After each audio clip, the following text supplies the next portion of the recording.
Hey guys, it's Hannah, and I'm not on my spinning chair right now because my sister stole it and took it up to college, which was sweet.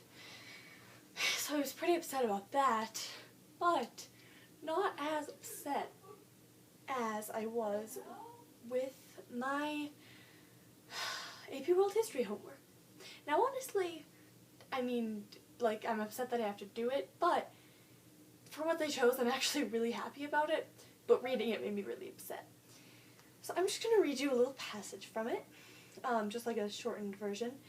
So this is Womanly Qualifications in First Century China by Linda Black.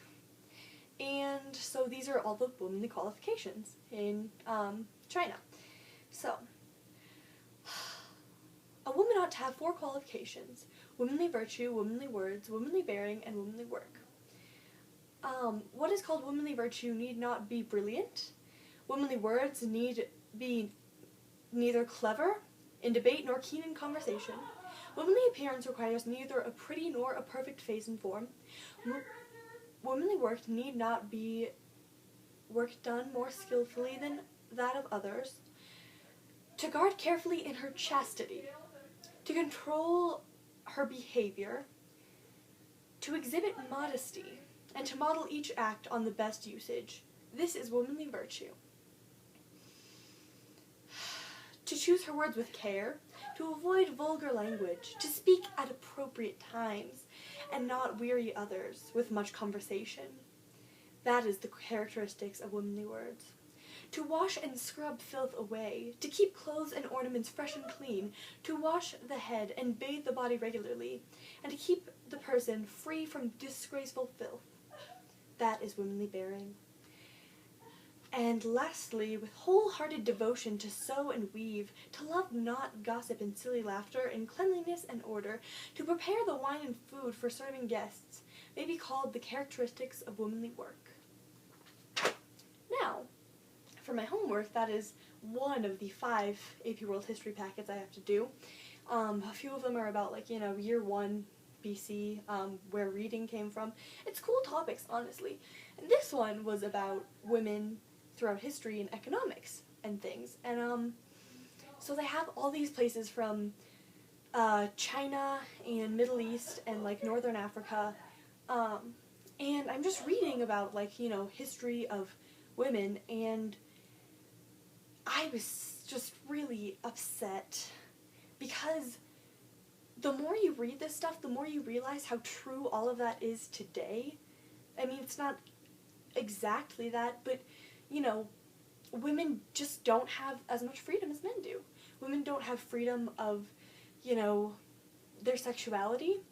Society controls that beyond belief, Not as much as it used to, but still in other countries, like the ones that I'm reading about, shit's still like that today, where, it's insane.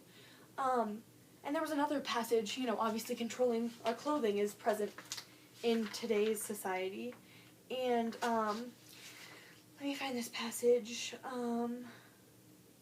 It was basically saying that women and slaves are pretty much equal because, is it here?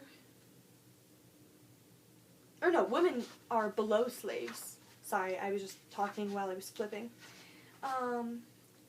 Where is it? God, this one sentence made me so upset. Oh, I found it. Okay. So, seclusion and veiling were seen as essential ways of curbing the I don't know what that word means, lust that supposedly possessed all women from puberty. So basically that's saying Middle East and North Africa, it's talking about women's clothing back then, and it's the same thing as dress code in schools today, where people are yeah, you can't show your shoulders because it distracts the boys, and women could not go outside without literally being completely veiled just because of distracting the boys. And I think that's just disgusting that today everything is so similar and parallel to all that, maybe a little less extreme, we can vote now, woohoo, but there's so many inequalities for us, and we are so not free, Women have all these boundaries put on them, which is what they can wear and what they can say, and what they can do and how much they get paid, because women still get paid less than men for the exact same job. And just, there's so many things, you know, where it's like women are expected to be ladylike and cute and, you know, girly, but not slutty, and, you know, not tomboyish or else you're weird. And women, you know, they can't, God, there's so many things that we just can't do because society's telling us that all these things from thousands of years ago are still slightly true. And so I really had to make a video about that. Because, you know, like this, if you agree with me, and if you're pissed too, because I'm very pissed, and, you know, I've been trying to make a video about, like, feminism things for a long time, and I just got so riled up about reading that I was like, I'm so done, you know, I can't go without expressing my opinion, and so I made this video. Also, I owed you guys a video from, like, a few weeks ago. So, I love you all. Sorry that was kind of a rant. I had no, like, main points to it, but, like, you all understood what I was trying to say. I need to go finish my homework and take a Xanax. But, that's really awkward. I ran out of storage. Okay, I love you. Mwah, mwah. Bye. I'll see you next week when I start school.